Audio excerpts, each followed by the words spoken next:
Guess what, Spurs fans? Your silver and black are going to survive. There's no 3-0 deficit. Your San Antonio Spurs get a game 3 win in Madison Square Garden. You know, scary Madison Square Garden. 115, 111. The series is now 2-1. Knicks are in the favor, but now we have a series. Welcome to a live episode of Spurs in Focus right here on the YouTube, iTunes, Spotify, Amazon podcast. The list goes on and on. Spurs in Focus Substack is completely free. Go find it right now. Just search for it. Go sign up right now. Hit that subscribe. Be part of the crew. And as always, we thank you for making Spurs in Focus your first and only spot for all things San Antonio Spurs. You want to unsubscribe to the rest? Just subscribe here to Spurs in Focus whenever you need to hear, listen, talk some silver and black. I am your host, Jeff Garcia, longtime Spurs writer in San Antonio. The guy next to me, this time on video, not having tech issues like last time, Mr. Rudy Campos with the Sports Answer. You want to follow him on X at the Sports Answer. And a quick side note, I learned this right before we hit the live button, everybody. Did you know Rudy was the CGI model for He-Man? When he's actually, in this just wearing the loincloth and the chest plate. Rudy, man, you must have been working out. I have been. I've been on the Jeff Garcia training regimen. So lifting. I'm up to lifting. See, you lift like what, 500, 600? I'm barely at 50 or 60 right now. So I just got to keep working out a little bit harder. Well, guess who was He-Man tonight? Your San Antonio Spurs. Yes, they avoid disaster. Heading into tonight's game, it was not just a must-win. It was a do or die. You go down 0-3 to the Knicks, the season, your series, it's all but a wrap. Now there will be a game 5. Now there's a wild card going on. The Knicks still have home court advantage. There's that. But nevertheless, at least the Spurs showed that they're still in the fight.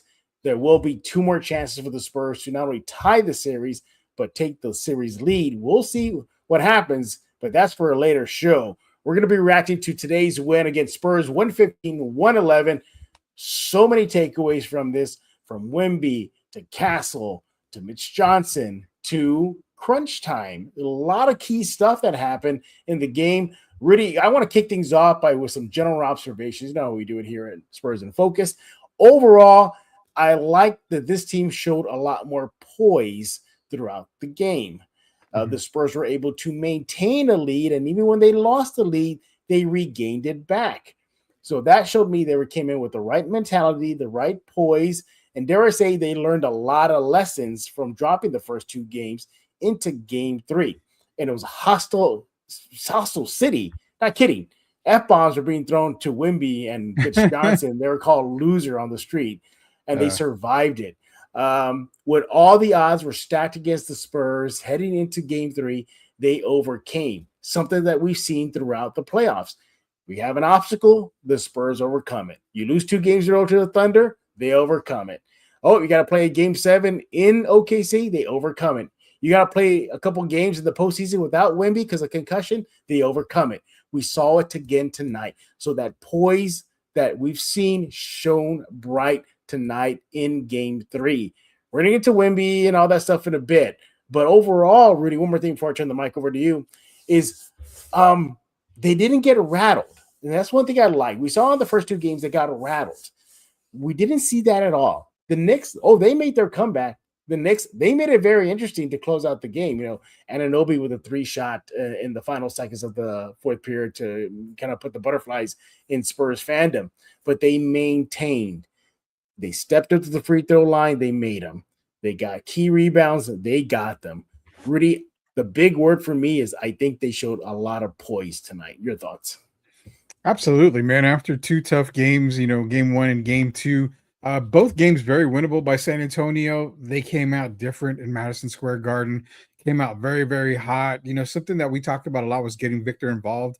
Only 4 shots in the first half last game. He had like 4 shots in the first 5 minutes in tonight's game.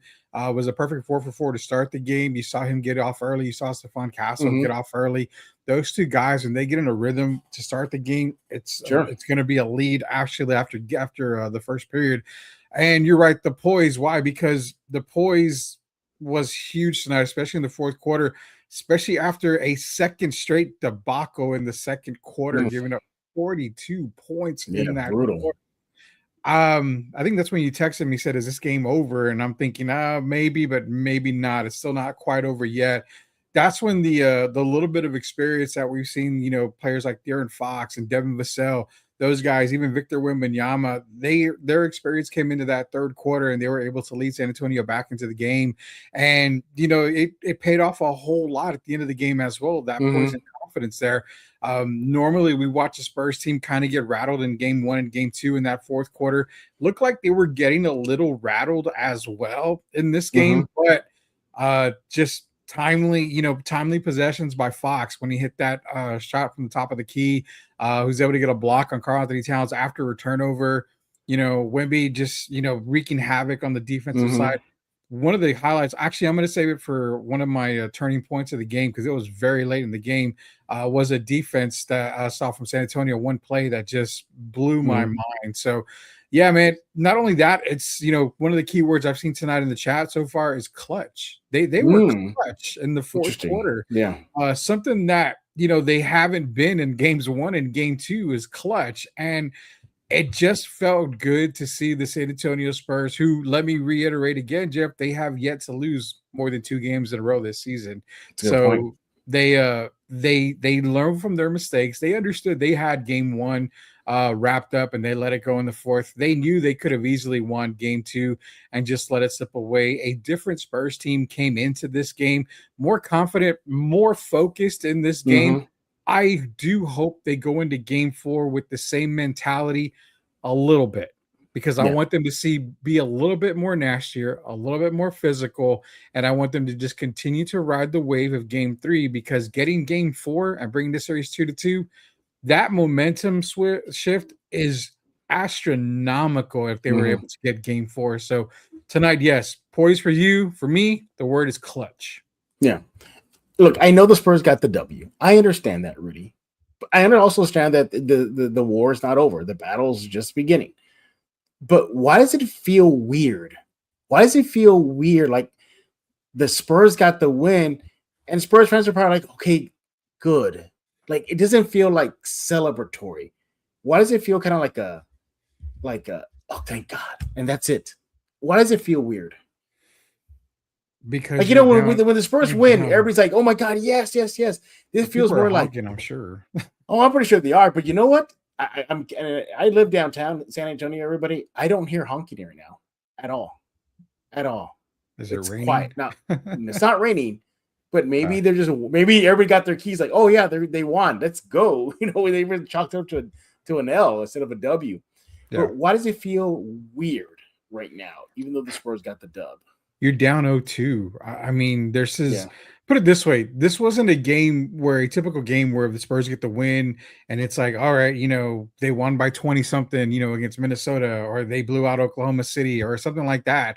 It was a win that was a business win, and it was a win that you just do not celebrate, Jeff. It's one of those wins where you don't celebrate it. You go into MSG, you get game 3. Now, if you get game 4, absolutely, it's going to be a big sigh of relief, a big breath of fresh air. You're going to see a lot more celebratory fans, and Spurs may actually be like, okay, we can be kind of chill a second here going back to San Antonio. But tonight was all business, and that's the way it felt with the San Antonio game. You mentioned it before we started the stream, like, hey, why does it feel like it's a win, but it's just kind of like they got to win? It's because it's a business win, man. It's a win that you needed to get. They went in, they got the job done. You didn't see them high-fiving everything. You didn't see them celebrating. You didn't see them even smiling somewhat.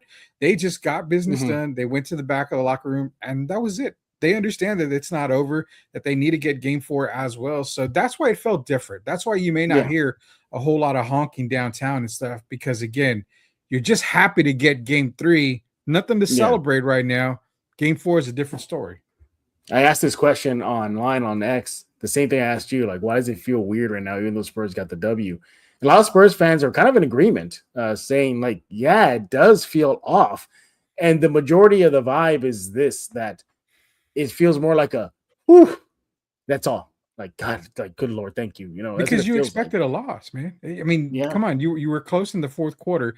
You expected Brunson, and you expected, even Karl Anthony Towns, who had a terrible game tonight, was He probably the did, yeah. Finals MVP so far up Hmm. until this game. But I mean, now you're looking at Cat had a very bad game, so the Spurs Hmm. did do something different. The coaching staff and Sean Sweeney got together, did a whole different game plan. But Hmm. you kind of felt like, "Whoo, it's over!" And thank God we got the win because technically, I mean, when we look at the stats in a little bit, this on paper, this is probably a loss for San Antonio if you look at a lot of the Right? stats. So It does, yeah. It does, especially that disastrous second period. That second period, I thought that was it. That was ball game. I said, it's like, oh my god, like there's no way they can, that they're gonna be able to survive all this, after with yeah, the second period. And remember the second half, for the most part, usually been Knicks time. And one clue though that I did, the takeaway that I had here, general takeaway that I knew that the game might like in the second half that might likely swing the Spurs' way is because we saw the scoring kind of go higher. The Spurs were the first to 100. yeah. We saw a higher output of offense. I said, okay, this kind of plays in the Spurs' way, and I think that was good. The Knicks like to muck things up, make things dirty, and they didn't really get a chance to establish that. And another reason why I also felt like it kind of feels weird, even though Spurs got the W, is because there were still a lot of mistakes this team did. A lot of mistakes, silly turnovers, silly fouls. Keldon, what were you doing pushing Mitchell Robinson? It was obvious. I when I saw Vassell lose his cool with Landry Shamet there, kind of throw him a little chicken wing, I said, oh my God, they're in their heads now.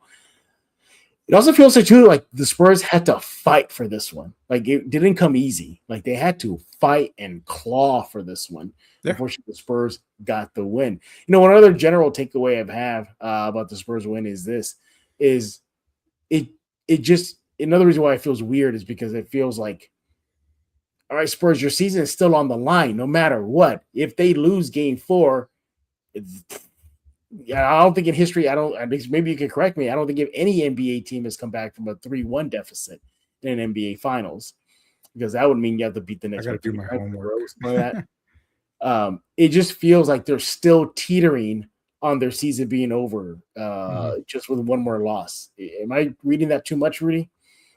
No, man, you're not reading into that too much. I mean, I got to do my homework on a 3-1 Yeah. series lead. I would say 3-1 is probably close to 100%, probably like a Yeah. 3-0 lead. So, um, yeah, I mean, it's you gotta. I mean, now it's more than ever. You got to take one game at a time, and that's Yeah. what the Spurs are doing right now. They came into Game 3, and it's funny because I texted our buddy Jacob Eric earlier, and Hmm. I told him, imagine if they went in and got both games 3 and 4 from Hey. New York. I mean, that would be that to me.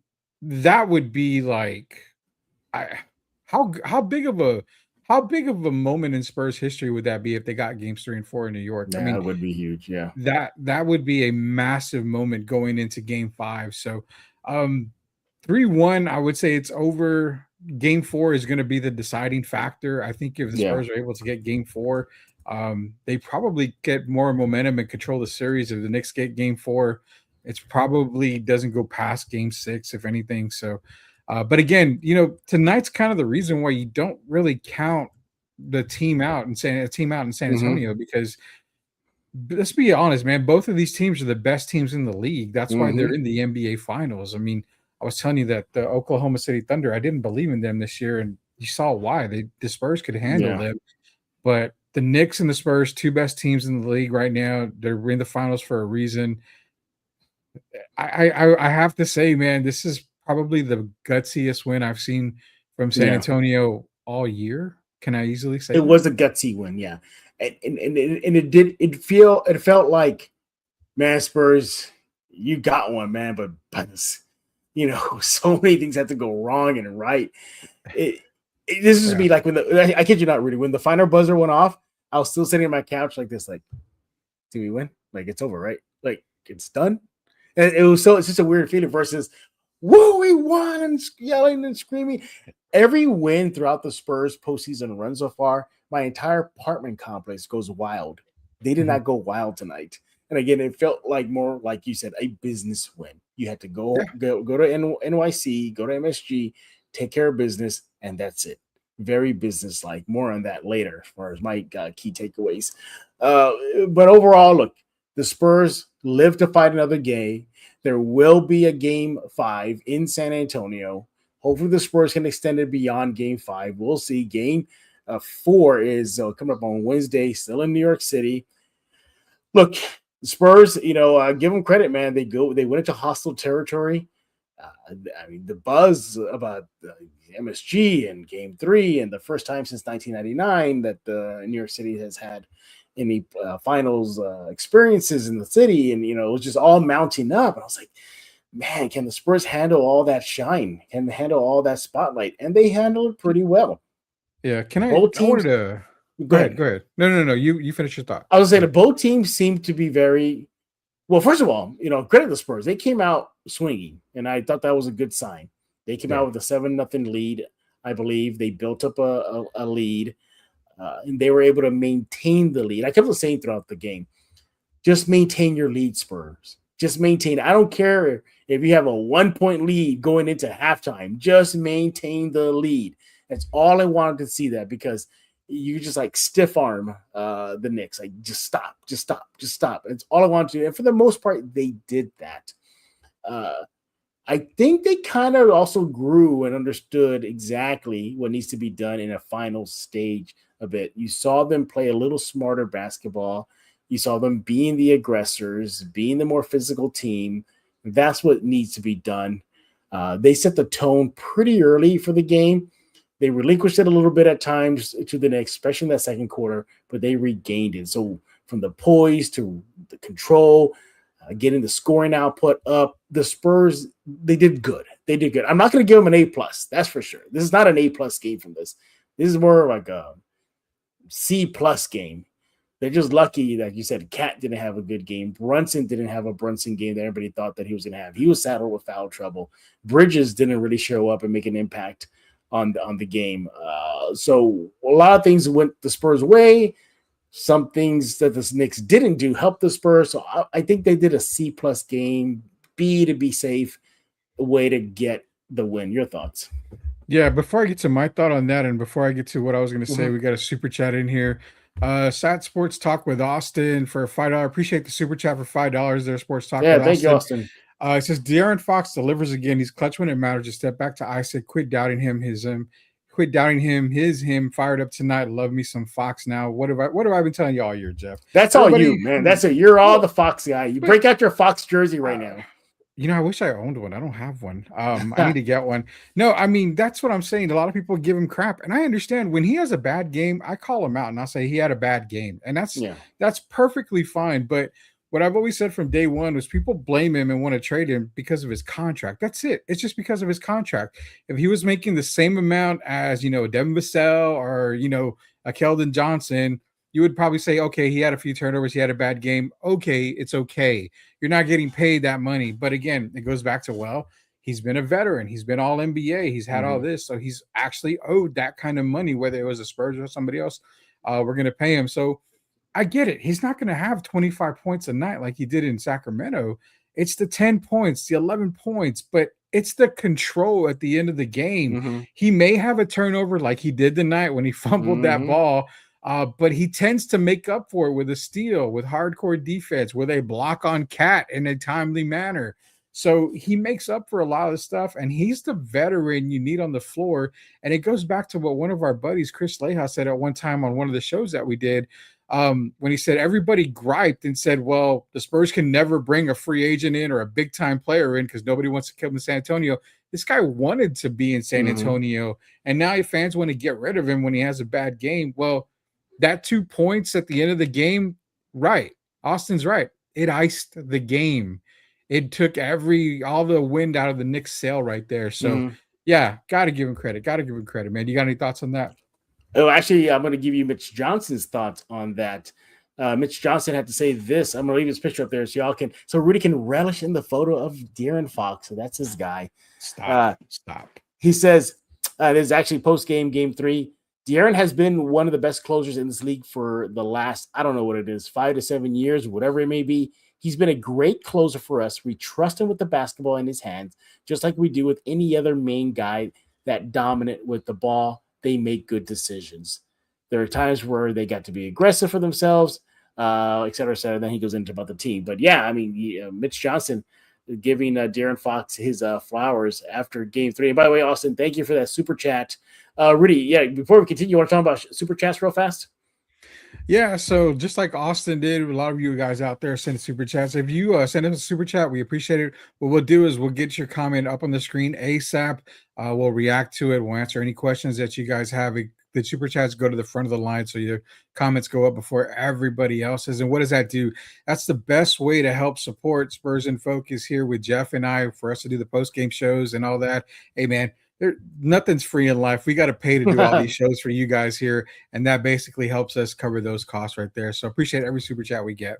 Yeah, thank you, Austin. I really, really appreciate it. Again, look at that. Even the Austin Spurs fans are helping out the But team. See, it does work there. you, Again, everybody, you're watching a live episode of Spurs in Focus, reacting to the Spurs 115-111 win in Game 3. The series is not over. Your Spurs are going to live on to at least Game 5.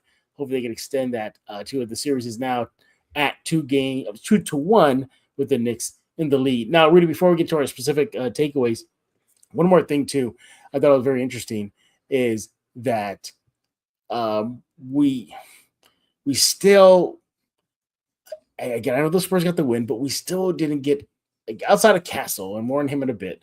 But you look at the Spurs, did they get help today? I guess Vassell, he gave us 11 points. Harper gave us 13 points off the bench, but Keldon still 7 points off that bench. Carter Bryant, Luke Cornett. Where am I going with this, everybody? Why does it feel like the Spurs' depth is getting exposed? That maybe it's not that deep? It just feels like you're relying a lot on the starting unit plus Harper. Your thoughts? It feels like it because Yeah. I mean, it's the NBA Finals, Jeff. I mean, Yeah. I get it. You don't want to go Tom Thibodeau and play 6 guys only Yeah. for 48 plus minutes, but you're gonna need more Wemby out. You rest these guys all season. You kind of limit their minutes, and again, that was one of the reasons why Wemby didn't get a whole bunch of MVP votes because people had a problem with him playing less than 30 minutes a game. And I'm like, well, who gives a crap? If he would have played more minutes, he would have had better stats. So, I mean, facts are facts, but nonetheless, I think you're feeling that way because these guys are gonna play big minutes. I mean, this is it. There's no more basketball after this series. So you're gonna have these guys laid on the line. This is what they trained all year for. The only guy that's not gonna get 34, 35 plus minutes is Julian Champagny. I mean, Dylan Harper is gonna eat into his minutes. He's getting 30 plus minutes now. So yeah, it feels like the rotation is a lot smaller. But I'm okay with that only because it's the NBA Finals. You're not exhausting these guys against the Minnesota Timberwolves or a second or first round in the playoffs. You're doing it in the NBA Finals. These guys want to be out here. It's winning time. You've got to get these wins. There's no more tomorrow. No, you got to get them now. So I like the fact that his rotation has gone to 9 players maybe, and then you get a Harrison Barnes sighting every now and then. I'm completely fine with that. Yes, you're going to get exhausted players, but at the same time, look at the combined age. I mean, they're like a 26, 25-year-old team on the starting 5. So, yeah, they're relatively young, man. And, I mean, the Knicks are going at least 10 players, 11 players deep. Well, 10 players deep. They played Sohan tonight. He don't really count. But they got 10 players deep right now, which, again, the Spurs are playing 9, Knicks are 10. Not much of a difference. No, not at all. All right, let me give it to my big 3 key takeaways from the Spurs win. Then we're going to take a break, and then we're going to hear from Rudy and his big takeaways from Game 3. Here we go. Put them on the screen for y'all. We finally got it. Wembayama erupts, and that was a huge takeaway from this game. Wemby, 32 points, 8 rebounds, 6 assists. He was a +7 on the night in 38 minutes. He goes 64% shooting from inside the 3 arc, 50% shooting from the 3 line, and 1 turnover. I thought that was huge. 3 blocks, 2 steals. Overall, we finally needed that type of performance from him. He had balance, impact throughout the entire game, not this first half, 1 half, second half, and that's it thing. No, he had 15 points in half 1, 17 points in half 2. and the crucial 10 points in the fourth period. So we finally got Wemby to play all 4 periods as a big takeaway. How about this? Fourth period free throws. I thought the Spurs did a damn good job in that fourth period, getting to the free throw line. They go 10 for 10. They ice it from there. That was a huge win. That goes back to the poise, doing the little things, making your free throws. 10 for 10 in a crucial fourth period where the game is on the line. You have the Knicks storming back. OG Anunoby hits a key three in the few seconds left to make it very interesting. Castle steps up to the line, hits 2 free throws. The list goes on and on. Spurs made crucial free throws down the stretch. That's key takeaway number 2 for me. And I love this one. There was no celebrating post-game. I did not see them act like they won the title. I didn't see them rejoicing on the court that they got game 3. I didn't even see them really celebrating and slapping hands and high-fiving each other. A little bit of claps here, but that's about it. When they were exiting the court back to the locker room, I liked that, Rudy. I appreciated that. That told me that they know it's just one game. They're behind the 8 ball still. They're still down 2-1. The Knicks still have home court advantage. They still now have to beat the Knicks, 3 out of 4 times, I believe, in the next few days if they can extend it. Yeah. And I appreciated that. Rudy, I'm going to leave this on the screen. Your thoughts? Absolutely. Number one, with Wembanyama, Victor erupting tonight. Yeah, man, this is a game where I think for game 1, he had like 12 or 13 free throws for 26 points. And I told you, well, he had an SGA game. And then, the last game, he had four attempts in the first half. So this felt like a Victor Wembanyama type of game. Where are legends born in basketball, whether it be in Rucker Park or MSG, it's New York City is where legends are born. He went out there and performed legendary tonight. So, yeah, this is the type of performance you're going to need in game 4, 5, 6, 7. Doesn't matter how many games it goes. He's got to have the exact same performance. This is it for Victor. He wants that title. He wants to be considered one of the greats of the game, the face of the league. Well, you've got to give us performances like this every single night. Fourth period free throws, man. Periods 1 through 3. If I was rich and I had Jeff Garcia money, I would have probably kicked my TV a bunch of times tonight. So I would have had to go and buy one. Why? Because they're missing free throws left and right in those first 3 quarters. Probably a good 5-6 points were left on the free throw line. So this could have easily been a double-digit win for San Antonio had they knocked down the majority of their free throws in the first 3 quarters. But yeah, free throws at the end of the game, I mean, they were clutch. And that's the word I used earlier was clutch free throw shooting by San Antonio. The celebrating, man, that's one thing we hit on the beginning. They was all business. They came into MSG. They understood the task. They understood what they had to do. Again, go back to games 1 and 2. They lost those games on their own. I think we've said that a million times. Game 2 could have been a completely different game. Game 1, they just lost. I mean, they gave up that lead. It could have been fatigue. I don't know what it could have been. Maybe it was the damn Fiesta color shirts. Maybe they just get rid of those damn things because they're probably hurting the eyes of the players. But what they need to do is just take those losses and put them back in the treasure chest or whatever and just throw it away. Throw it in the ocean. Let it go. And that's what they did. Tonight they came out. They played Spurs basketball. They played tough basketball, especially in the fourth quarter. I like that they even played bully ball. I mean, that goes against the celebration part. They played bully ball. They did not care. They got some fouls called on them, and they were fine with it. They were okay with it. Karl-Anthony Towns draws a foul. He cries every single time. Where's the foul? Where's the foul? Spurs don't do that. So, yeah, no celebration tonight by San Antonio. You saw, and I hope it's the exact same type of momentum, the exact same type of look going into game 4, because if it is, New York might be in a little bit of trouble. Absolutely. All right, those are my key takeaways. When we get back, we're going to hear from Rudy. What are his key takeaways? Then we're going to find out what was a turning point, standout stats, standout players, and then get into your comments to close out the show. Coming up next right here on Spurs in Focus. As the new leader of the Decepticons, I command you to subscribe to Spurs in Focus.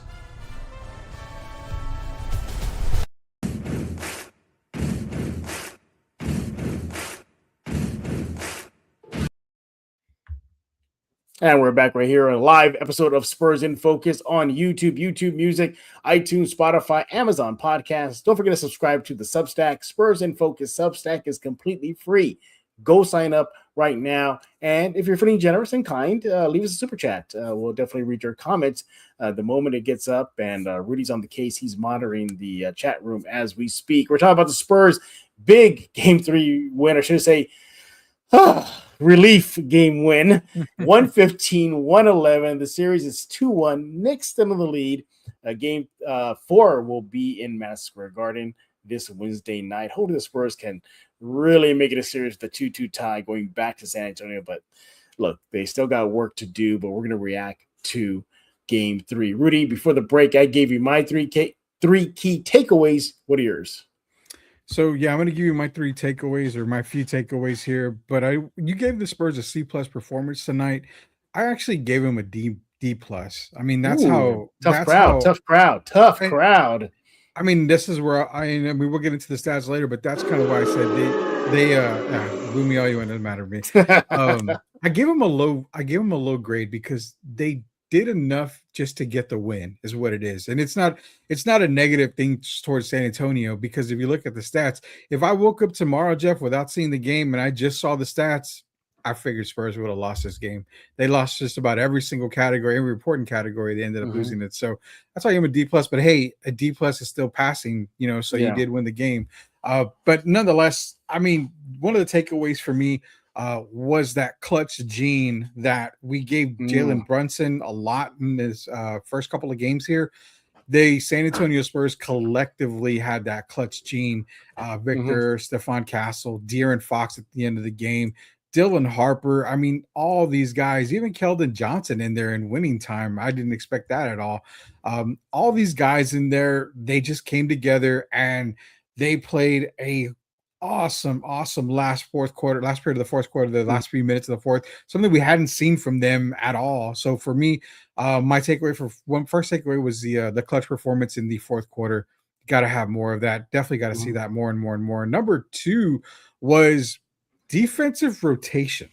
Okay, and this is kind of where I'm getting at too. One of my turning points of the game.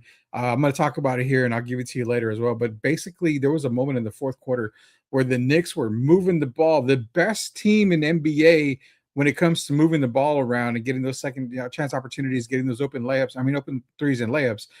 The Knicks moved the ball around. They had the Spurs on skates in that one moment in the fourth quarter. Late in the fourth, the rotation by San Antonio was superb. I mean, you saw every player rotating over and over when it led to a Landry Shamet attempted a layup for the basket and Victor blocked him. And that was like, poof, that was the best defensive sequence I had seen from this team in quite a while. That right there was a takeaway for me because it showed why this team was able to get this victory. It started on the defensive side of things. They made it very tough. Look at Cat. I mean, he had a horrible game tonight. 4 of 10 for shooting, 11 points on the night. He was in foul trouble. They got Jalen Brunson in foul trouble. This defense was on point. Third takeaway was they made the Knicks work tonight. And not just all the Knicks. I know Josh Hart had started off really good. And OG Anunoby was probably the second coming of Larry Bird with everything that he was shooting tonight going in.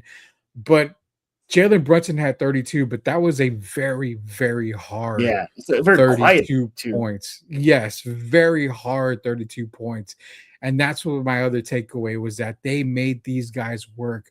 Remember one thing I told you, one thing about Jalen Brunson is when you get him to dribble the ball, that when he gets deep into the shot clock and he hasn't been able to get off his shot, which they ended up doing here a couple of times, he turned the ball over, he rushes his shot. They made him work on the defensive side, whether it was setting a hard screen. I know Victor, they say, got away with a push or cross his head or whatever, but no, I mean, he's getting Brunson off of him. So I appreciate that play. But when you make him work on defense, it tends to slow him down on the offensive side of the ball. So, the other takeaway that I've got is that they made them work. They made the Knicks work, and they played physical. So those are my takeaways from the game here. And kudos, I mean, we got to give where credit's due, man. The Knicks, they are good. I mean, they are really, really good. So for San Antonio Spurs fans, they feel like, well, this, they get the call that the Knicks are just that damn good. You got to give them props. Again, this is why we said it's going to be one of the best finals we've seen in quite a while. Yeah, it definitely was a good win for the Spurs. And more of a I see. This thing, I don't know if it's a good win or more of a oh thank goodness win. Well, I think you summed it up best when you said it was a business win, It's a and that's business win, man. it was a business win. You take, I know you take a win wherever it is, but there is a lot to clean up. There's still a lot to clean up. We saw they did not play 4 periods of basketball at all, at all. Some just weird turnovers, silly fouls. They went cold from the field for a while. There's still work to be done. But the good news is the Spurs survive. They extend the series to a minimum 5 games.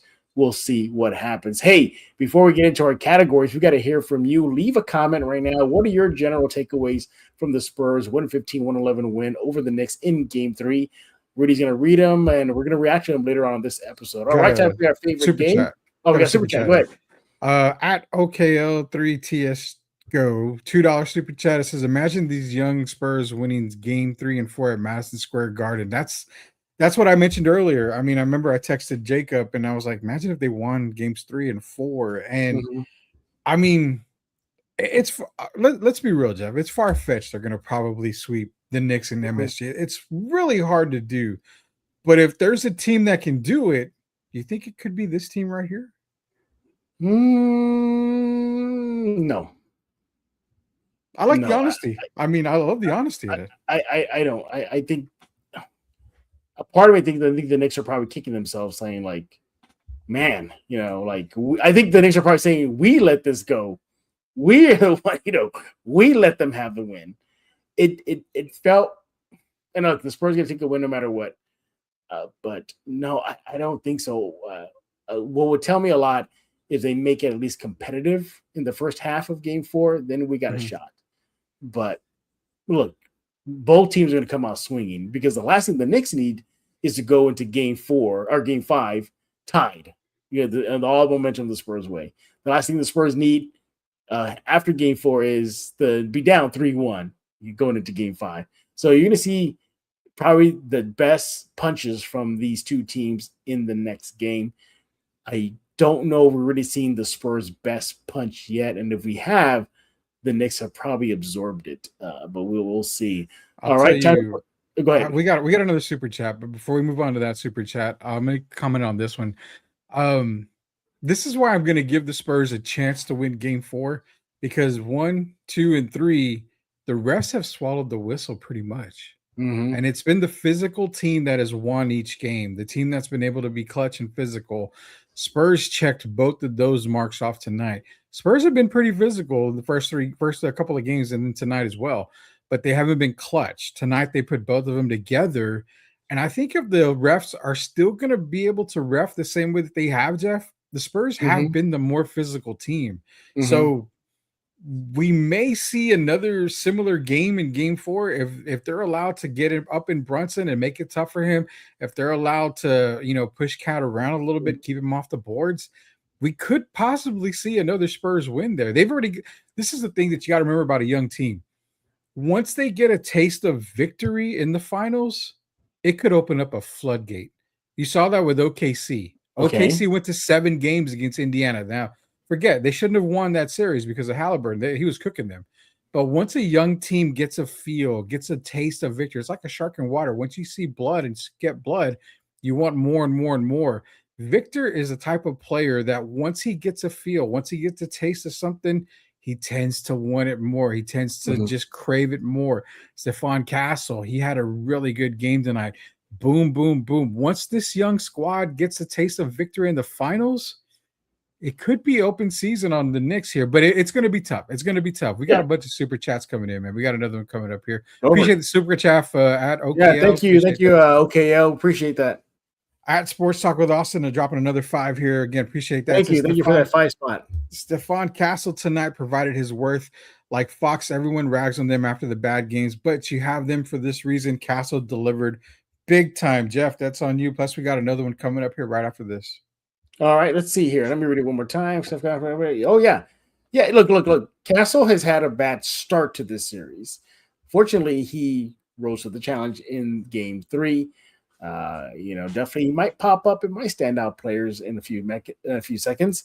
But no, he definitely proved his worth. I think he settled down. Did he crash the car a couple of times? He did. He did. There's some times where I still pull my hair out, Rudy. I'm like, what are you doing? You try to force too much. Like you'll see him go 1-on-3 at the rim. I'm like, you don't need to do that. Just take it back out, get a good shot going. But otherwise, no, he was huge. Without his effort in game 3, I don't know if the Spurs win, despite the Wemby's heroics. But yeah, definitely well-deserved pat in the back. He's going to have to bring it again. And that's the thing. He's going to have to sustain that if the Spurs want to make it a series or, complete the comeback after going down 0-2. So definitely need a lot more Castle, but I appreciate it, Austin. Yeah. And again, more Castle's going to have bad games. He's still young. He's still relatively young, man. So he may have some bad games here and there. Good thing is he kept the turnovers down tonight. Only 2 turnovers for Steph Castle. Fast start. That's kind of what you need. Got another super chat in here. We got at Spurs Theory, buddy boy over here. Hey, what's up, Ari home? It says the Spurs knew what game 3 meant. To me, they did not play their best ball, nor have we seen them play their best yet. But to grab this win on the road, the Spurs stepped up, faced with adversity once again. Best is yet to come. That's cool because Rehome obviously kind of understands where we're coming from when we said that if you look at the stats, the Spurs should not have won this game at all. I mean, out-rebounded by, I think, plus 13. The Knicks, the Spurs did have less turnovers, but the Knicks had, I think, 15-6 on the fast break points. I mean, there's a lot of different categories and major categories that the Knicks won. So on paper, Spurs should have never won this. It's not their best game, and that's why I was telling you earlier, you get a Spurs victory on a bad game. They got a taste of the win. They got a taste of victory. Could possibly be a good momentum swing going into game 4, Jeff. Yeah, absolutely, Rehome. I think you saw my tweet on X, Rehome, where I asked the question earlier, like, why does it feel kind of like, okay, the Spurs won, yay, it doesn't feel like that. And I think it is because the job is not done at all. And you're right. They did not play their best ball in this game. Again, go back to period 2. Did they even show up? I mean, I thought that for me, Rudy and Rehome, I thought that broke their back, the Spurs back, after coming that complete collapse. And then all the momentum's going to the Spurs to the Knicks in halftime. And thinking how they're going to recover from this. And again, what my keyword was poise. They showed the poise in the second half. But look, yeah, they got the win, Rehome. It was on the road. By the way, I guess home teams are not allowed to win on their home in this series, I guess, Rudy. No home team has won in their gym yet. Hopefully that continues in game 4. But that's not a good thing if that's the case. Yeah, exactly, because the Knicks have home court advantage. So no, the Spurs do. The Spurs win game 4. Oh, that's right. Nobody wins home, then we're tough luck right there. Let me ask you, really, that last comment that Rehome made here at Spurs Theory. The best is yet to come. I'm not there yet. I don't know if the best yet to come because this is still a Knicks team that's very dangerous, and the Spurs best could come in game 4, but the Knicks best could also come in game 4, and statistically, the Knicks outplay them at least through 3 games. If you average all the totals together, they still have a slight edge in some major categories. Your thoughts? Yeah, man. I mean, I look at the stats and I don't see Karl-Anthony Towns having another 11-point game in game 4. I don't see Mikal Bridges having 2 points in game 4. I don't see Josh Hart going for 16. So, I mean, it kind of balances out a little bit. I do expect OG Anunoby to be close to that 17 to 20, point per game right there. Brunson's going to get his. So, if you do the math, if Cat has his normal game, just him alone, I mean, Knicks probably convincingly in this game. So you're right. I mean, both teams had pretty bad games. Luckily, the Spurs were able to be clutch at the end of game 4 or game 3 in the fourth quarter to pull out that victory. I don't expect both teams to play bad in game 4. I actually think game 4 is going to probably mimic game 2 in this final series. Could even mimic game 1 in the OKC series. I mean, it's going to probably be a back and forth type game, and whoever hits shots at the end of the game and whoever gets the calls at the end of the game too are probably going to be the winners. So, the best is yet to come for San Antonio. I know that they can play a whole lot better, but the same thing with the Knicks. I mean, you're probably going to get way better games from a couple of players on New York side. I don't expect Jordan Clarkson to get 10 points either Yeah. in game 4. So it's kind of like where these guys come down, the other guys kind of go up a little bit. So it's probably going to be another close game. But yeah, I agree with Rehome. I mean, the best is yet to come, I think, for both sides of the ball. Both sides. Yeah. Any other super chats before we move on? We're good right now. We're We're good. good. All right, perfect. Yeah, perfect. Thank you, everybody, for those super chats. We really appreciate it. All right, let's see what category Rudy's going to start us off with. Any, mini, miny, mo. Let's go with this one.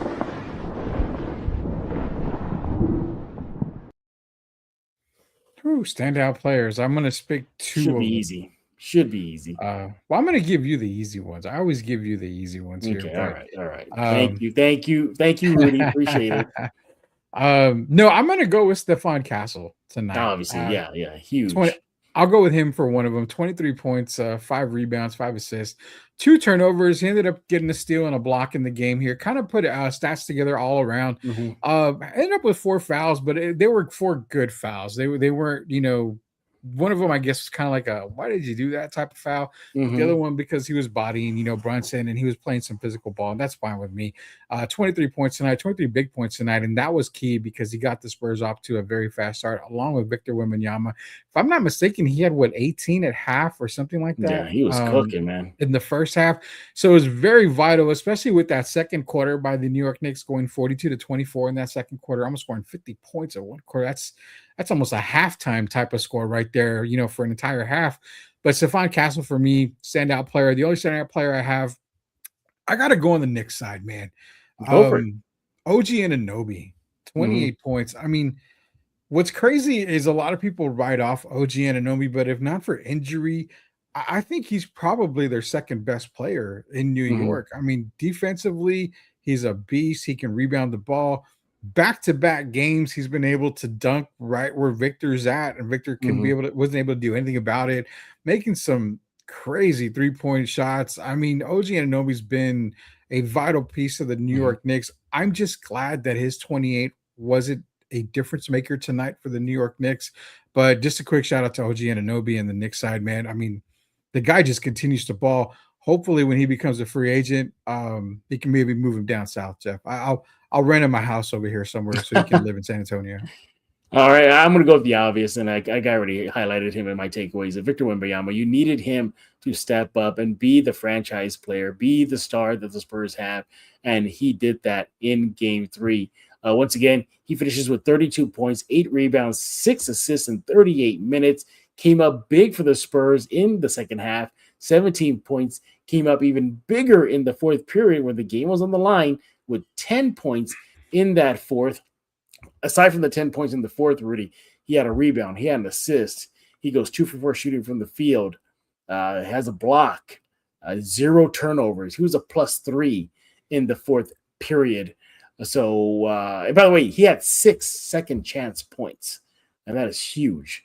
So for me, it's the big man in the middle. It's Victor Wembanyama. Definitely is my standout player. All right, what is the next category you got for Rudy on deck? Which one are we gonna pick for Rudy? Let's go with this one.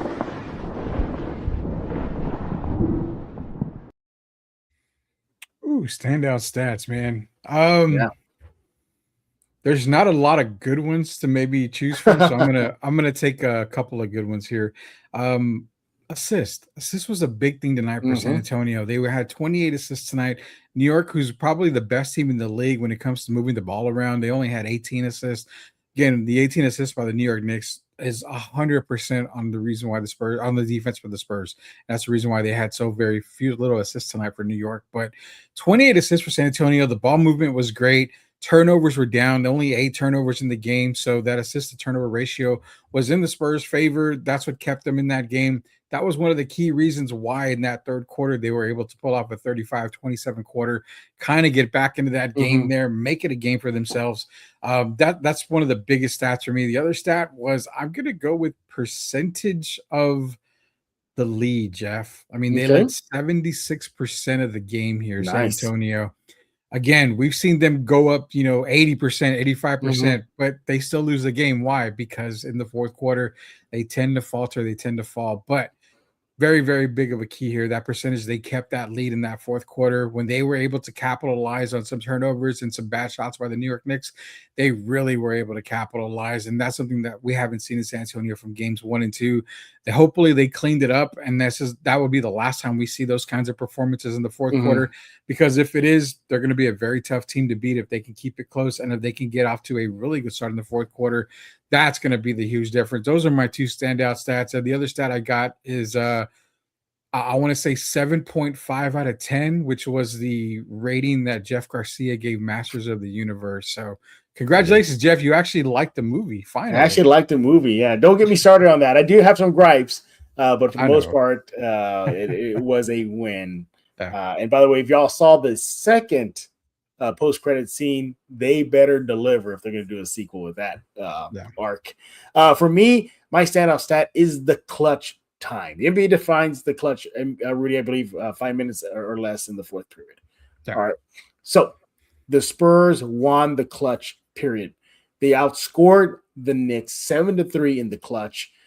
They connected on 2 shots, go 2 for 2 in the clutch. So 100% shooting, hold the Knicks to 1 of 3 shooting in the clutch period. They connect on 1 3-pointer. They knock it down. And no turnovers in the clutch period. So I'm really proud about that. Overall, I like the fact that they won the clutch period because the game was on the line and they stepped up when it was money time, and boy, did they. So I'm going to give them the clutch stats edge. And finally, we're going to go with this category. I think y'all know what it is.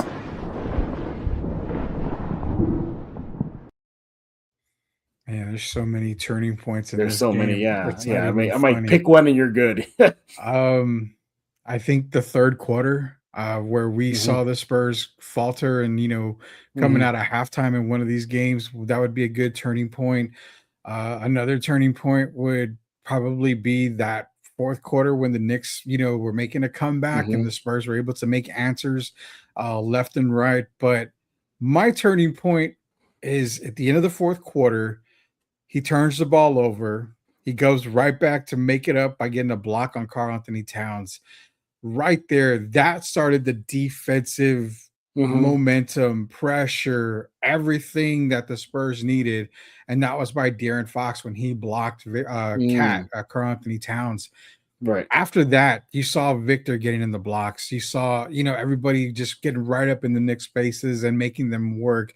It took a very difficult shot from OG Anunoby towards the end of the game to make a 3-pointer over, I believe it was Champagne and Castle. And that was just a throw it up. And if it goes in, it goes in. It went in. Really, the Knicks didn't have a chance even after that shot. It just felt like the Spurs were in total control. It started with that De'Aaron Fox block on Karl Anthony Towns. That set the momentum. That basically put all the Fox haters back into the Fox hole, basically, and said, oh, you screwed up with a turnover. Oh, crap, you got a block on Cat. Then he goes and he hits that clutch basket from the top of the key. So that block just set the mood for that entire end of the fourth quarter. That's my turning point because, again, I was clutching my necklace here, my chain, praying, thinking, God, do not get one of these bad fourth quarters again with the last 4 minutes of the game. You cannot survive again if you're going to allow this Knicks team to come back. They did it. Key plays happen. Starts with that guy on your screen right there, number 4. You pay him the money for a reason. Tonight was one of those reasons. Yeah, absolutely. And again, like I said, when we hit this category, really, there's so many turning points. I'm going to go with that fourth period run. The Spurs go on a +7 run on the Knicks to start the fourth period. It was 92-91 Spurs with a 1-point lead. So they go on that run, which was a 16-9 run, and they ended up having a lead at 108-100 with about 3 minutes and 40 seconds left. But what wasn't good about that run really was Wemby stepped up, as mentioned. He had 10 points in that run. He connects on 6 of 6 free throws. Harper, even though he goes 0 for 3, you had help. You had De'Aaron Fox score a bucket. Landry Shamet, the Spurs defense kind of clamped on him. He goes absent. He goes 0 for 4 in that run versus the Knicks. Overall, you see the Spurs just really take control of that fourth period in that run. that was so key. That was a turning point. Again, it was close to start that fourth period, 92-91, but the Spurs took control easy. So I love that from your San Antonio Spurs. All right, those are our categories. Well, it's time for you guys. Rudy has been monitoring the chat room. Rudy, what we got cooking? We got a lot, man. Let me just go down to the bottom here. We got a bunch of chats. Yeah, I in see here. you got a Wrap bunch of them everybody highlighted here, buddy. We've got, Let's Go from Tex Rick and Joel, a great sponsor. And before we keep going on, Jeff, I'm seeing a video. Apparently, a bunch of Spurs fans got attacked on a New York It was Knicks. one Spurs fan. Was it one? I see a few Spurs fans in here, but yeah, one Spurs fan got attacked. Well, he might have got the brunt of it. Yeah, not cool. If y'all want to see that video, follow me on X at Jeff G Spurs Zone. I'm gonna reshare it on this too. On mine. All right, yeah. Can you do it on your end? Yeah, I can actually try to share the video. Can you put it on here? Yeah, this is if you got young kids or young guys, you may not want to watch this, but it's got pretty ugly. And it was a guy wearing a Wemby jersey. Looks like he was out on the streets of New York, and well, this happened. Yeah, so I mean, I'll go back up to this part because can you put a little starts. I don't want to blow it up because then it'll come up a little. Well, maybe I can. I just don't want to cut the volume on it. No, I don't think you need the volume. You can just see it. Can you rewind it? I mean, this is what's going on in New York right now. And come on, man. I mean, that's the problem I have with going. People say, well, why don't you go to an Astros Giants game? That's a Spurs fan getting jumped right now, everybody in there. Yeah, that's what I'm saying. And that's what I'm saying. I don't want to go cheer for my other teams at different arenas and stuff because of this reason, because there are so much unruly people. This is degenerate. This is dumb. This is stupid. And again, I'm one that if I was ever, a lawmaker, Jeff, people that are recording this incident without helping, I think they get fined and arrested because you're supposed to offer aid and stuff, man. This is BS right here. But yeah, if you want to catch the video, I just shared it out. Jeff's probably going to share it out too. So it's just if you go to my Twitter right now at Jeff G Spurs Zone, it's more focused on the Spurs fan. You got one guy, he's shirtless and he has him in a headlock. Oh yeah, I saw that video. He has him on a headlock, and that was more Spurs focused on that guy. I don't know if he's trying to help him get out of there, but the video shows a guy, he's trying to help him, and you see a bunch of clowns just laughing at him right now. So there you see the Wembanyama guy in the jersey. Yeah. There's a Spurs guy right there. That guy that wearing it without a shirt, he tries to help him. I think he's trying to escort him out of there, and then that's it. And then here we go.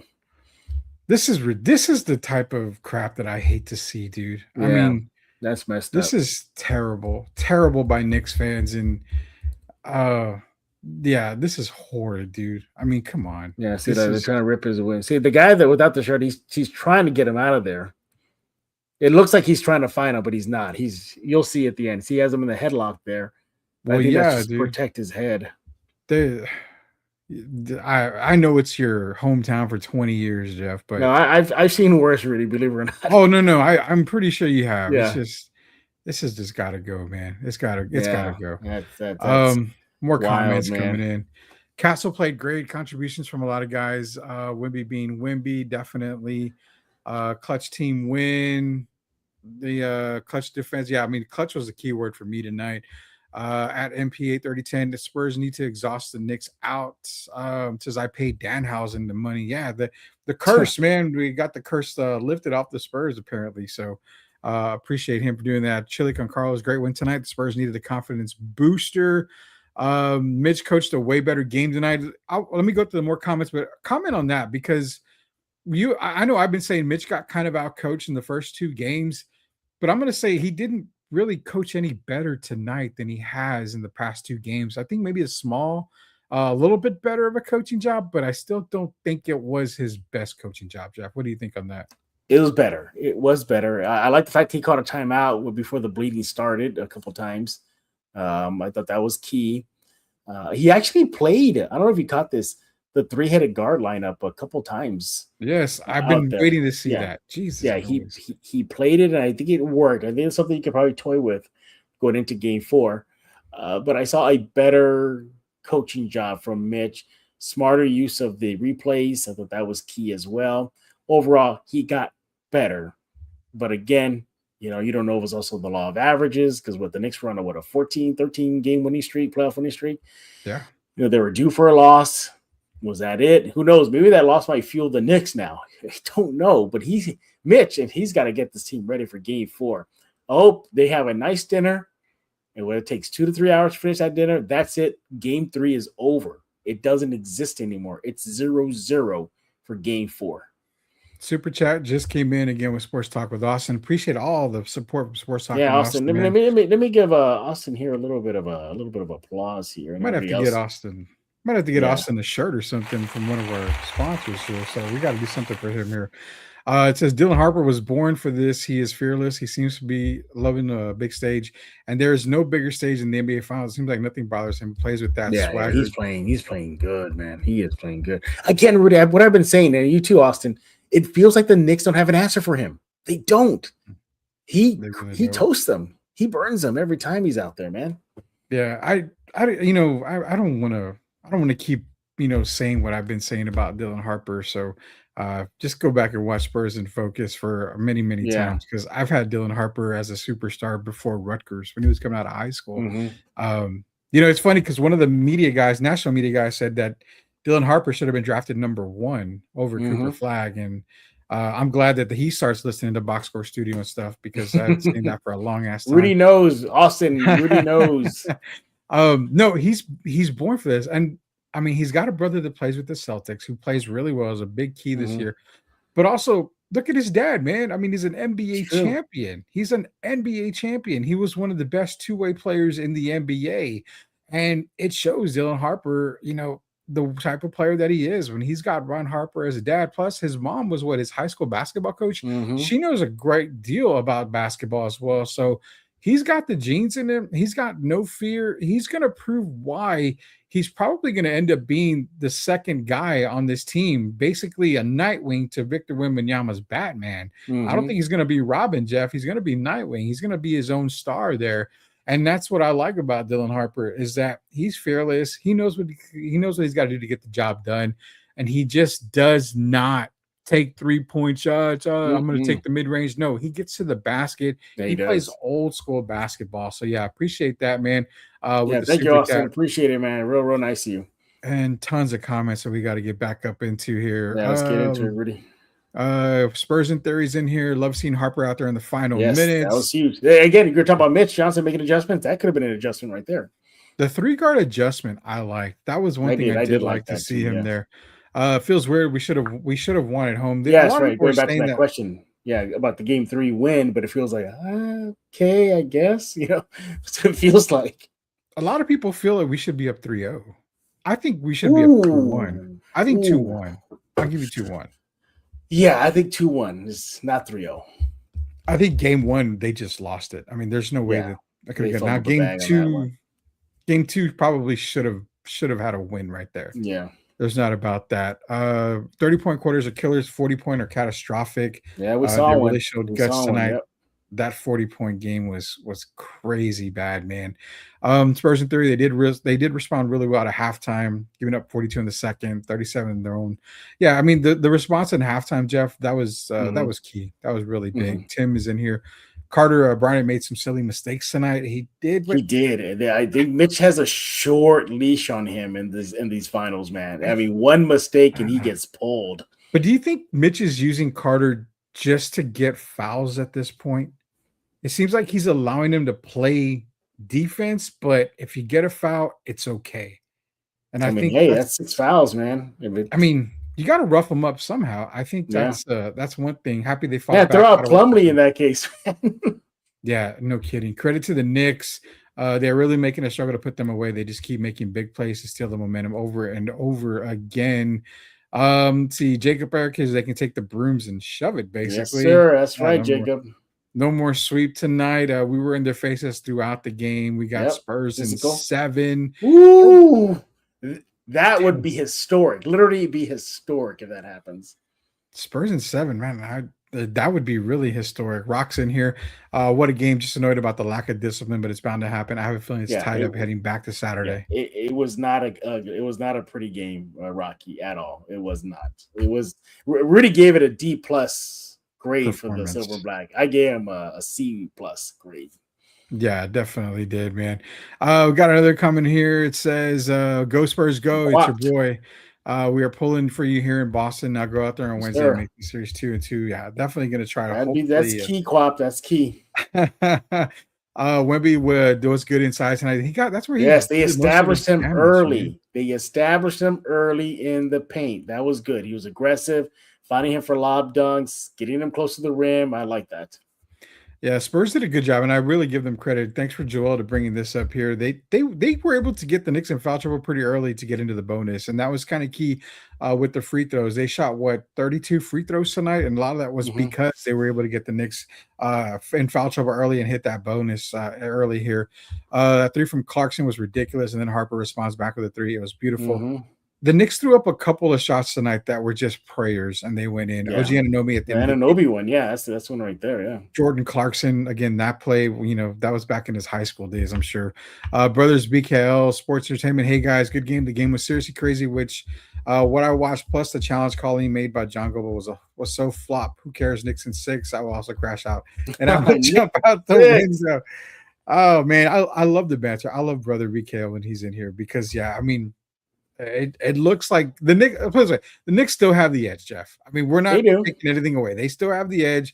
They're still the favorites and all that stuff. It could be just one bad game, them, and it happens, man. It happens. Spurs Wolf is in here. If I could bring up the comment. Oh, there it goes.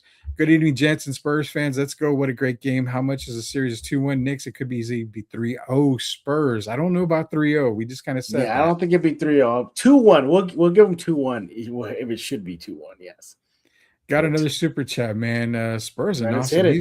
He wants tickets. You're gonna have to get him tickets to a game, Jeff. He's dropping hard cash. I think Austin, I think you want to check out. I think you help me out here, Rudy. Like you get medals, like sticker medals, if you become like a super member on YouTube, something like that.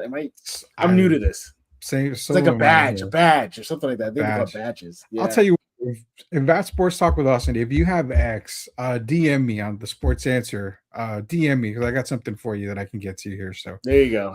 Appreciate that here. So just go ahead and shoot me a DM. It's a 6-pack of tortillas. That's what it is. Gosh, no, man. I haven't eaten tortillas in a while, but it says Wemby answered the call as well after media put the hot seat on him, and he answered, "I love this back. Coach Pop is still around the team in the gym, passing on his wisdom and helping this young team grow up." That's key, man. To have the veterans like Tim and David, guys that have been battle tested, and then to have Coach Pop still a part of the organization, getting a hold of the guys. How much influence do you think Coach Pop has on this team? A lot. I mean, that's all they've been.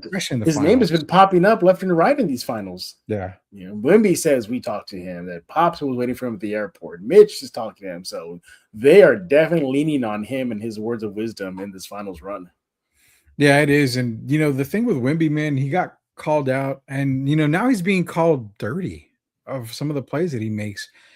What did you think about that kind of a hit on Brunson there? It could have been called for a flagrant. I can see that, but I was bracing for that flagrant call.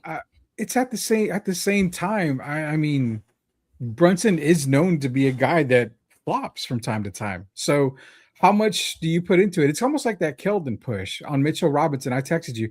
It's BS that if they call that foul on offense, because he extended his arm, but he didn't pull. I mean, you can't push Mitchell Robinson that far into Wemby just by extending the arm just a little bit there. So I would say that foul probably should have been called as an offensive foul, Victor.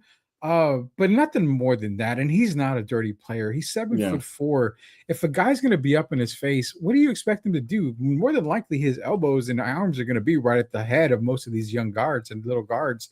So it's going to happen. I don't buy that at all. I don't really buy that. But again, appreciate Austin here for the super thank you, Austin. Appreciate that. Yeah, if you could DM me, if you got X, shoot me a DM. I'll get you something for sure. For everything that you're doing is for us here. We got more. We're still slow rotating with the Knicks swing the ball around, but Knicks were 0 for 10 from 3 in the fourth till Anunoby made that super contested corner three. That's what I'm saying, Jeff. They weren't hitting their threes like they normally do. So fingers crossed, Spurs got a win. That's kind of big there, I think. So Yeah, it's more like a whoo type of thing. Castle was cold-blooded with that three and Yeah, the he free throws. was. Yeah, he was clutch at the free throw line. Spurs need more Cornet. I think at this point, Rudy, he is what he is. I mean, you can't. It's the finals. That's it. I think what you He see did is a what you better get at job. this point. He did a better job, yes, tonight. but don't expect anything more than that, in my opinion. I keep your expectations low going into the next game. Yeah, I'll definitely say that. So, written, I'm assuming as a Knicks fan, he said awful refs, but then he did mention that why no ejection on Wemby. I could see that if they reviewed it and they got a flagrant foul on it, I could definitely see them calling a flagrant on that foul on Brunson, but they didn't review it. The Knicks didn't call timeout, nothing like that. I mean, it was just not reviewed, so. You just kind of play on, but that's what I was saying, Jeff. If the refs continue to ref the way that they have been in these first 3 games, Spurs have been the more physical team. They're going to let them be physical. I think that's what gives the Spurs a little bit of an advantage, man. So, I mean, I get I get that. Exactly, we found a way. And to your point, Rudy, it's a gutsy performance. All day b-ball. Spurs in 6. He's still going. I said Spurs in 6 too, but I'm not the saying predictions are still alive. B-ball. It is, man. Spurs in theory, Mike is in here. Yeah, definitely. My wife is like, you're not jumping up and down. And I said we should have lost that game. Yeah, see. So it wasn't just me then. I think collectively a lot of Spurs fans were like, okay, we won. Like that. That's what it felt like.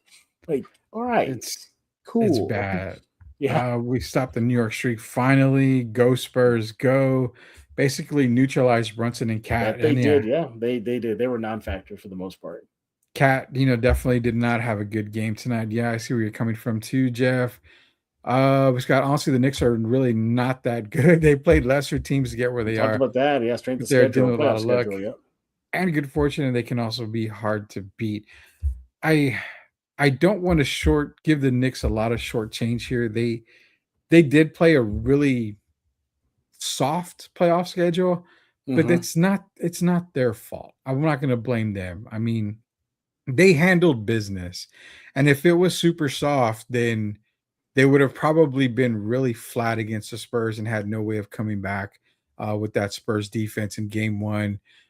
That was really the only game they won, Jeff. I don't give them the game 2 because they were cold in game 2. If not for a Victor mistake, I mean, the Spurs are up 2-1, I think, in this series.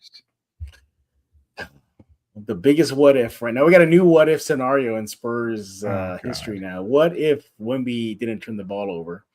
Golly, tell you what though, guys, OG is a player, man. I really like he carries himself he's on a good the floor. player, man.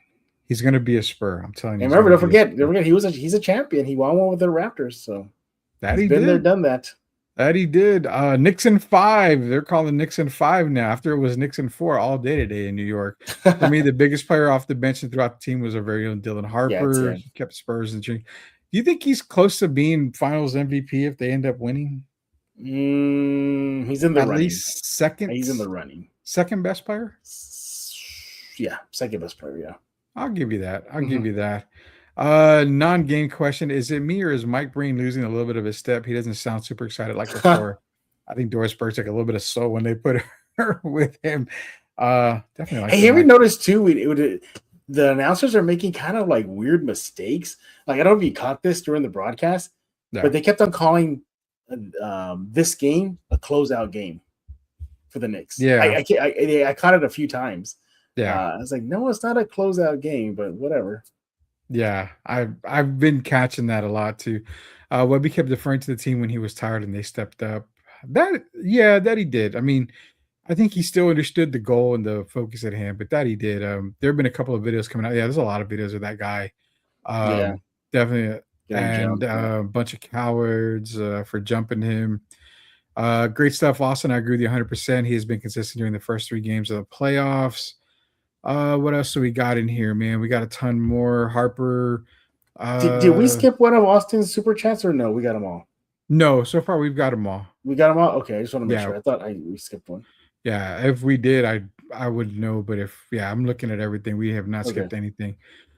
Keep shooting, kid. I don't care. From Dylan Harper. Shout out to Sith, man. He had a birthday yesterday, I believe. Happy birthday, Sith. Happy birthday to Sith out This there. was a belated Spurs gift, a win for you on your birthday. Yeah, I texted Wimby and said you have to win one for Sith, so he ended up doing that. I'm waiting for him Spurs to in share a 7. picture. I sent him a Darth Vader San Antonio Missions themed baseball cap, and I want to see a picture Jeez. of him wearing it. He hasn't sent a Well, picture yet. I need to text him then to make sure he gets that.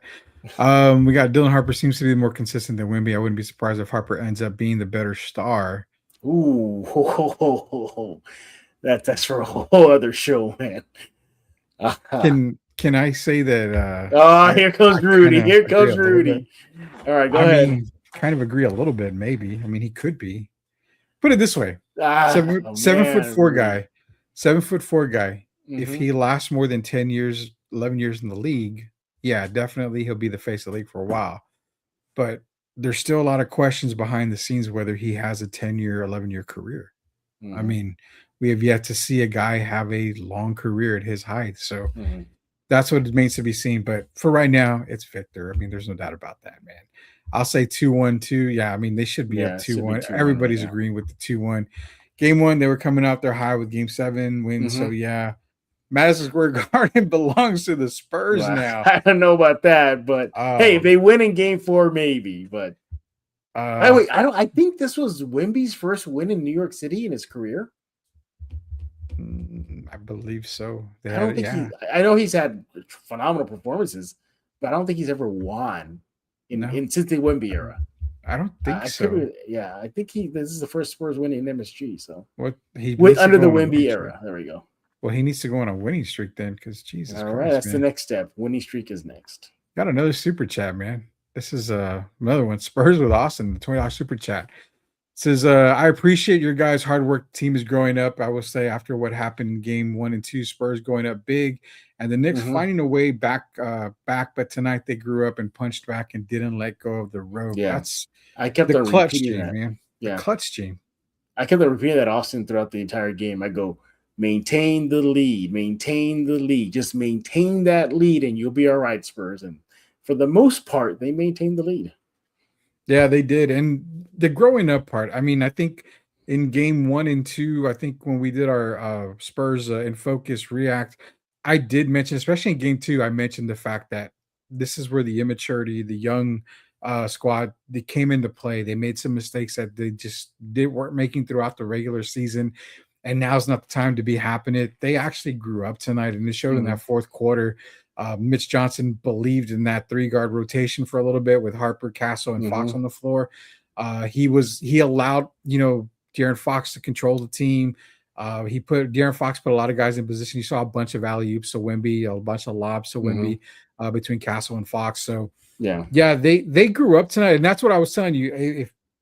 If they got their first taste of a victory in the finals, that could potentially open the floodgates for more victories in the finals. I mean, you as a bowler, I've been on many times as a tournament. When you're trying to get your first win as a tournament and you're on TV or you're on a stream or something, you're nervous, man. You're on a big stage. You've never been there before, so you're gonna make a couple of mistakes until you get adjusted. Once you get that first win, it just all falls into place. You get, the taste of it. And you're like, I want to win more. I want to win more. You may see the same thing from San Antonio. Now that they got that first victory, especially in a hostile environment, it could open up the floodgates, man. So we'll definitely see. Well, check this out. This is from Dylan Harper post game. He says, quote, okay. I feel like everyone knew how important this game was. Our back was against the wall. Obviously, you don't want to go down 3 games. For us, every game is just as important, but this game, you could kind of feel it. So there you go. It goes back to growing up and realizing what is at stake. Yeah. They definitely know, man. They definitely know because, this is Dylan Harper. He's wise beyond his years. Man. Definitely was wise beyond his years. And I'm loving it. But again, appreciate the super chat from Sports Talk. Yeah, thank you, Austin. The support he's given us tonight. I mean, we got to get him something. I'm going to definitely give him something. Rudy has something cooking for you, Austin. For sure. We got to make him a moderator. That's what they're saying. We can make him a moderator on this Spurs. Would you like one of the little alien Muppets from Sesame Street? I got to work. I'll get with MCS General Contracting to hopefully get him a shirt here, at least from Spurs and Focus. So Hefe, probably 90% of this team still just behind the scenes now. Yeah, he is. Popovich is definitely is. Yeah, So. I would think so. It's a good thing my blood work was this morning because I'm full of margaritas right now. Everybody in San Antonio drinking up a storm. The difference in the series was Spurs won a very emotional Western Conference Finals against the Thunder with a young team that can be deathbed mixer all wiser, but they did. Yeah, and that's I get game one coming out flat, but I mean the Spurs, game two, man. Game two is that pivotal game that appreciate you fellas. B-Day wish Spurs in 7 and it's coming up. He did say he wore the hat. He's gonna post a picture of it. Oh yeah, I just don't know. I just haven't seen a photo with him. Yeah, he said he's gonna wear it. He'll put it up there. Yeah. Ready from the I hope not. Please, I hope not. When Spurs fans y'all go to game 5, don't treat the Knicks fans. I forgot about that. Don't treat the Knicks fans the way that they did that poor kid tonight in Madison or in New York. We're better than that. We have to be better than that. I hope so, man. Yeah, call timeout. 7'5", amazing with the athleticism, the way he hit Alien, but Harper is playing even better than Wemby and Cooper, rookie year at a minimum role. So he could be him. He's making the case, man. He's making that case. He is him, but Rudy thinks he could surpass Wemby. But I don't know. Rudy, Silver Wolf said it. I said I kind of agree. I could agree with it. Okay, you could agree with it. Okay, well, Wolf said that. It depends on how long Victor's career will be. That's the thing I got. Yeah, I like this one. Sports Talk, I'll spend a small fortune on us tonight here. That's where we appreciate Austin, man. We appreciate it. Get those likes up. The guys deserve it. Great show as always. Thank you, appreciate that. How many bar restaurants in and around San Antonio MSG, Jeff? That. I don't know. Yeah, I've been you know what? I never told you this. There is a sports bar near MSG that has my autograph on a baseball, and they sealed it up in those clear boxes, and I'm on their wall of fame. Wow. Yeah. Jeff Garcia with the autograph. Yeah. It was so bizarre. I must have spent a fortune that night. I guess that's why they let me have it. That's why. But yeah, if I don't remember the name of the bar. That's how much cooked I was. But I would go there a lot. And this when I lived in Manhattan for 1 year. And I think that's when it was. I would go there a lot. And then one day the owner says, "Hey man, you want to be part of our wall of fame?" So he gives me a baseball and I have my autograph. So there is a sports bar near MSG that has a baseball with my signature on it, and it's on their wall of fame. So it'll be cool if somebody could find that, take a picture of it. Nice. I meant with hugs and kisses is what he's saying. So yeah, I guess he'll give us hugs and kisses. Last comment at Chili con Carlos. I'm going to a kids party at AR Entertainment on Saturday, 7:30. I hope they have the game on. Yeah, I mean, I'm supposed to be busy Saturday, but I think I'm going to be able to watch the game. I don't have anything. Yeah, I know. I think it's a Saturday game, right? Yeah, I believe game 5 is a Saturday.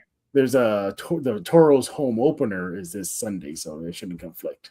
I'll confirm it now. It's Wednesday and then Saturday is game 5. Yeah. Thank goodness there's a 2-day gap though. I appreciate that. Yeah, there is a 2-day gap. Yeah, but it's crazy because it's 2-day gap, and it's not crazy because then it's a 2-day gap if they go to game 6, which hoping that they do go to game 6. So. Yeah, but yeah, that's all the comments we got tonight. Up? Yeah, I got a WJF as the last comment here. So, about the baseball thing. Yeah. It's like I feel like the bar's on the tip of my tongue right now. I can see it in my mind's eye. I can hear it. I can feel it. I know what it looks. I know where exactly the street is. I know you go out, look to your left. MSG's like right there. But man, I forgot the name of it. But yeah, there's a baseball with my autograph on there. So it's pretty cool. That's pretty cool. Nice. All the tales of fun I had in New York City for 20 years. But at least for the next few days, I'm only rooting for the Spurs. And then I can go back to cheering for my adopted city. Once the Spurs get the win, hopefully, crossing fingers. Hey, everybody, we thank y'all for staying up really late with us to discuss the Spurs relief win, or as Rudy says, the business win. My goodness, they needed it, and they got it. 115-111. Spurs still down in the series, 2-1 versus the Knicks. Game 4 will be Wednesday night, still in MSG. Hopefully the Spurs can steal those 2 games just as much as the Knicks stole the Spurs 2 home games. Yeah. But we shall see. I'm expecting a slugfest, Rudy. I'm expecting this to probably go down the wire again, as we saw in the first few games. So I can expect anything less. And we will have a game 4 preview with you tomorrow. We have on deck Hector Ledesma, our Spurs and Focus playoff reporter. He is joining us. We're going to be discussing the next game, preview it. What should the Spurs do to keep that winning vibe going and hopefully tie up the series? That's going to be coming up tomorrow here on Spurs in Focus. Rudy, tell us about the Sports Answer. Yeah, man, we were off last week on Friday, the Sports Answer. We should be back this Friday. It's on Answer Now TV on YouTube and Box Score Studio TV on YouTube. It's myself and Derek Irvin. Should be getting you guys ready for at least Game 5. We'll recap all the NBA Finals games so far. You'll get an NBA player, former NBA player's perspective on the NBA Finals. Derek provides really good commentary, really good, analysis when it comes to NBA basketball, obviously. So I'll catch myself and Derek Irvin hopefully this Friday on the Sports Answer of the Friday Drive, man. Yeah, absolutely. You want to follow Rudy on X at The Sports Answer? Do that right now. Subscribe to his show on YouTube at The Sports Answer. Go search for it, give it a subscription, and you'll be good to go. Rudy, thank you for helping me out tonight here on this live episode of Spurs in Focus. We always appreciate your contributions, takes on the Spurs wins and losses. So, Rudy will be back sometime this week. He'll definitely be back after Game 4. Hopefully, we're celebrating a win. We'll see what happens. Everybody else, we thank you all for making Spurs in Focus your first and only spot for all things San Antonio Spurs. You want to unsubscribe to the rest of those other shows you might be subscribed to. Just subscribe to us here at Spurs in Focus and subscribe on YouTube, iTunes, Spotify, Amazon Podcasts. The list goes on and on. Check out Spurs in Focus Substack completely free. Go sign up right now. I would definitely appreciate that. We have a lot of good stuff on there. Hey, there's even an article about Wemby drawing in New York Park. Go check it out. We got it all covered for you at Spurs in Focus on Substack. So, yeah, we definitely appreciate it. Once again, your Spurs get the win. Game 3, much needed. Hopefully the winning vibes will continue. So for Mr. Rudy Campos, I am Jeff Garcia, and now you're in Focus with Spurs in Focus.